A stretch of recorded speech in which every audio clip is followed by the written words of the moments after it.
चर्चा आहेत त्या खूप सुरू आहेत. काय नेमकं राष्ट्रवादी शरद पवार गटामध्ये चालू आहे? बघा, या तर फक्त चर्चाच आहेत.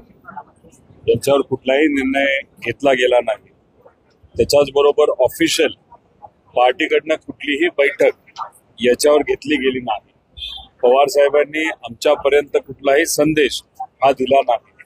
त्यामुळे ह्या गोष्टी न झाल्यामुळे जी काही चर्चा आता सोशल मीडियावर असेल, मीडियाच्या माध्यमातून होत असेल, ती फक्त चर्चाच आहे असं आपल्याला म्हणावं लागतं. सुप्रियाताईंच्या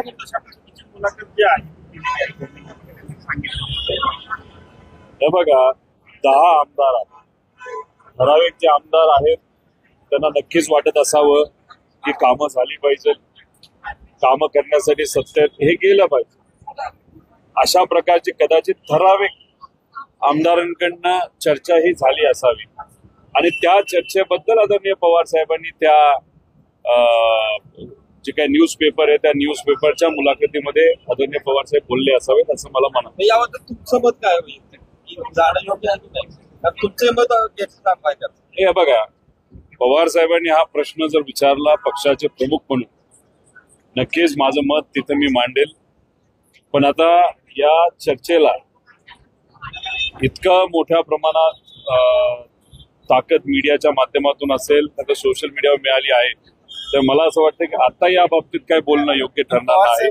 पवार साहेब जेव्हा एखादी बैठक बोलवतील, ती बैठक बोलवतील नाही बोलवतील हा खरं तर त्यांचा विषय आहे. त्या बैठकीमध्ये नक्कीच मी माझं मत ठामपणे मांडेल असं इथं सांगतो. पवार साहेब असं म्हटले की दोन्ही राष्ट्रवादी एकत्र येण्याच्या प्रक्रियेमधून मी नाही, सुप्रियाताई किंवा सगळे बाकीचे नेते त्या संदर्भातला निर्णय घेतील असं देखील पवार साहेब म्हणाले. याच्या मागे एक गोष्ट तुम्ही समजून घेतली पाहिजे. पवार साहेब कुठेतरी आता सांगत आहेत की पुढच्या पिढीला काही जबाबदारी आम्ही देणार आहोत आणि पुढची पिढी त्या बाबतीतला निर्णय तिथं घेतील. सुप्रियाताई देशाच्या कार्याध्यक्ष आहेत, त्यांना जबाबदारी ही तशी बघितली तर देशाची सुद्धा तिथं आहे. काही राज्य त्यांच्या अंतर्गत येतात, महाराष्ट्र त्यांच्या अंतर्गत येतो.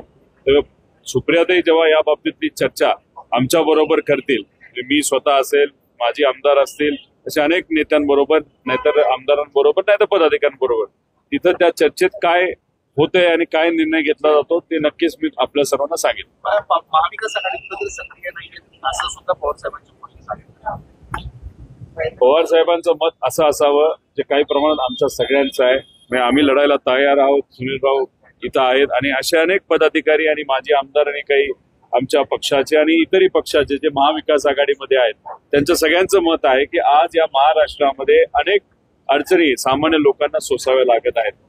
ज्या पद्धतीने एकत्रित राहून लोकांच्या हितासाठी रस्त्यावर येऊन लढायला पाहिजे, तसा लढत ही महाविकास आघाडीच्या कुठल्याही नेत्याकडनं नाहीतर काही पदाधिकाऱ्यांकडे केली जात नाही आणि म्हणून आदरणीय पवार साहेब अशा पद्धतीने तिथं वक्तव्य त्यांनी केलं असावं असं मला तरी वाटतं.